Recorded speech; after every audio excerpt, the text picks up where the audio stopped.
namang mahalagang pagpupulong ang idaraos sa bansa.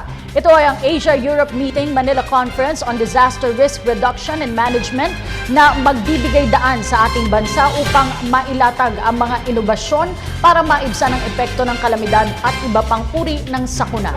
Ang ASEM Conference na may temang Post-High Forward ay magsisimula bukas at magtatagal hanggang sa Biyernes.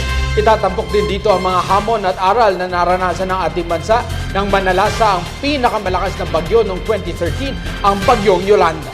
Kabilang sa mga dadalo sa naturang pulong si European Union Commissioner for International Cooperation, Humanitarian Aid and Crisis Response, Kristalina Georgieva. Samantala, dadalo din ang EU Commissioner sa Tacloban City upang magsagawa ng assessment sa rehabilitasyon at recovery efforts sa mga nasalanta ng bagyo.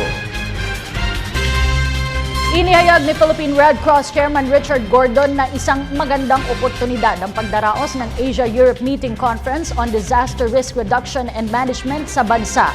Ayon kay Gordon, mahalaga ito para mas mapabuti pa ang paghahanda at pagpaplano para maibsan ang epekto ng anumang uri ng kalamidad.